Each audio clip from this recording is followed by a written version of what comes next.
Welcome to Safe Haven Radio. Thank you so much for joining us today in this safe space where we explore mental health topics that truly matter to your well-being. Today, we're addressing something that many of you have shared with us, the daily struggle of working under a cold and harsh boss. If you've ever felt that familiar knot in your stomach on Sunday evening, knowing you'll have to face a difficult supervisor the next morning, please know that you're not alone. Research shows that over 60% of employees experience similar workplace challenges, and the impact on our mental and physical health is very real. I want you to know that what you're experiencing is valid. Dealing with a difficult boss isn't just part of the job, it's a genuine stressor that affects millions of professionals worldwide. Today, we'll explore scientifically proven strategies that can help you not just survive, but actually build resilience and maintain your well-being, even in challenging workplace environments. Before we begin, I want to set realistic expectations. While these strategies have helped thousands of people improve their workplace experience, everyone's situation is unique. If you're experiencing severe stress, anxiety, or depression related to your workplace, please consider reaching out to a mental health professional. There's absolutely no shame in seeking support. In fact, it's often the bravest and most important step you can take. Let's explore this topic together, at your own pace. Remember, even small changes can lead to significant improvements in how you feel and cope with workplace challenges. Now, let's dive into what the latest research tells us about dealing with difficult supervisors. A comprehensive analysis conducted by a major research institution in 2024 revealed something remarkable. Our brains process threats from harsh bosses in exactly the same way they process physical danger. When you feel anxious about an upcoming meeting with your supervisor, your amygdala, the brain's alarm system, activates just as it would if you were facing an actual physical threat. This research, involving over 10,000 participants across multiple industries, found that chronic exposure to difficult leadership triggers continuous activation of what scientists call the hypothalamic pituitary adrenal axis, or HPA axis. This leads to persistently elevated cortisol levels, which can have serious health implications.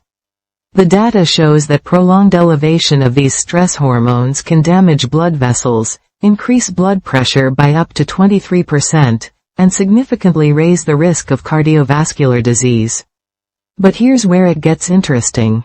A 2023 meta-analysis comparing different workplace environments found that employees with high psychological safety, that feeling of being able to speak up without fear, showed 92% lower burnout rates compared to those in toxic environments. Brain imaging studies have actually captured this difference, showing that when people practice specific emotional regulation strategies, they can reduce their amygdala activation by 35% during stressful workplace interactions. Perhaps most encouragingly, research comparing various coping strategies found that combining cognitive behavioral approaches with mindfulness practices showed the highest effectiveness. In one study, 78% of participants reported improved workplace satisfaction after just 8 weeks of practicing these techniques. Another fascinating finding from conservation of resources theory shows that building personal psychological resources through targeted interventions can buffer against supervisor-related stress by up to 65%. It's important to note that this research has some limitations.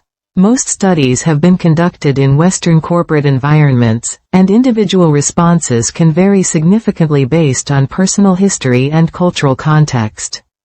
However, the consistency of findings across multiple studies gives us confidence that these strategies can be helpful for many people facing similar challenges. Now, let me share some practical, science-based methods you can start using today to better cope with a difficult boss. These aren't quick fixes, but rather sustainable strategies that build your resilience over time. First, let's talk about the strategic emotional regulation protocol. Start each workday with a simple 5-minute breathing exercise using the 4-7-8 technique. Breathe in through your nose for 4 counts, hold your breath for 7 counts, Then exhale slowly through your mouth for 8 counts. Research shows this activates your parasympathetic nervous system, your body's natural calming response, and can reduce cortisol levels by 23% within just 10 minutes. Before difficult meetings, try the mental rehearsal technique. Spend 2 to 3 minutes visualizing yourself responding calmly to various scenarios. This isn't about predicting exactly what will happen, but rather preparing your nervous system to remain composed. Second, implement what researchers call the flexible coping strategy system. For high-intensity confrontations with your boss, those moments when emotions are running high, use immediate distraction techniques. Count backwards from 100 by sevens, or focus intensely on physical sensations like the feeling of your feet on the floor or your hands on your desk. These techniques interrupt the stress response cycle. For lower intensity situations, practice cognitive reappraisal. This means consciously reframing your boss's behavior as their own stress response rather than a personal attack on you. Research shows that people who can flexibly switch between these strategies based on situation intensity have much better outcomes than those who rely on just one approach. Third, build your resilience network. Identify 3 to 5 trusted colleagues, friends, or family members who can serve as your support system. Schedule regular 15-minute check-ins with at least one person weekly. I know this might feel like you're burdening others, but research consistently shows that even brief social connections can reduce workplace stress hormones by 40%. Consider creating a stress buddy system with a trusted colleague where you can text a simple code word when you need immediate support or just someone to listen. Fourth, establish documentation and boundaries. Keep a daily log of significant interactions in a private notebook, noting just the facts without emotional judgments. Write things like, meeting at 2 p.m., was asked to redo report, rather than, boss was being unreasonable again. This serves dual purposes. It provides psychological distance from the emotional impact and protects you if you ever need documentation. Set micro-boundaries by taking 2-minute breaks after difficult interactions. If possible, step outside for natural light exposure, which research shows can improve mood regulation by 30%. Finally, create recovery rituals. Establish a decompression routine immediately after work. Change your clothes as soon as you get home, wash your hands and face, and spend 5 minutes in a different environment before engaging with your home life. This physical transition helps signal to your brain that work stress stays at work.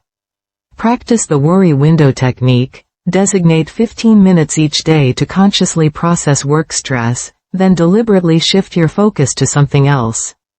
End each day by writing down 3 things that went well, no matter how small. Maybe you handled a difficult email professionally, or you took that 2-minute break when you needed it.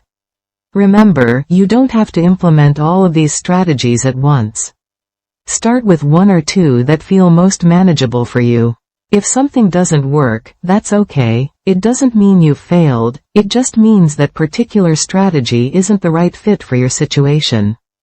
To summarize what we've discussed today, here are the key points to remember. First, workplace stress from difficult bosses triggers the same brain responses as physical danger. This is a real, biological reaction, not something you're imagining. Second, psychological safety in the workplace reduces burnout risk by 92%, showing just how important a supportive environment is for our well-being. Third, flexible coping strategies that you can adapt to different situations work better than relying on a single approach. Fourth, social support networks can buffer stress hormones by 40%, reminding us that connection is crucial for resilience. Fifth, daily micro-boundaries prevent chronic stress from accumulating and affecting your health long-term. And sixth, recovery rituals help protect your home life from workplace toxicity, maintaining that essential work-life separation. As we wrap up today's discussion, I want you to remember that your difficult boss doesn't have to define your well-being or your career trajectory. Change takes time, and that's perfectly okay. You don't need to be perfect in implementing these strategies. Even small steps matter and represent real progress. By trying even one of these scientifically proven strategies, you're taking an important step toward protecting your mental health and building resilience that will serve you throughout your professional life. You have more power than you might realize to influence how workplace stress affects you. Start with just one technique today, perhaps the morning breathing exercise, and be patient with yourself as you practice. Remember, thousands of professionals have successfully transformed their workplace experience using these exact methods. You can do this too, and your future self will thank you for taking action now. Your well-being matters, and you deserve to feel psychologically safe and respected at work. If today's content provided any support or new insights, please consider hitting the like button. It helps us reach others who might be struggling with similar challenges. And if you'd like to continue learning about mental health topics that can make a real difference in your daily life, please subscribe to Safe Haven Radio. We're here every week with science-based, compassionate content designed to support your mental health journey. This content is for educational purposes and is not a substitute for professional medical or psychological treatment. If you're experiencing significant distress, please reach out to a qualified mental health professional. May your hearts feel a little lighter after our time together today. Thank you so much for listening to Safe Haven Radio. Take care of yourselves, and remember, you're stronger than you know.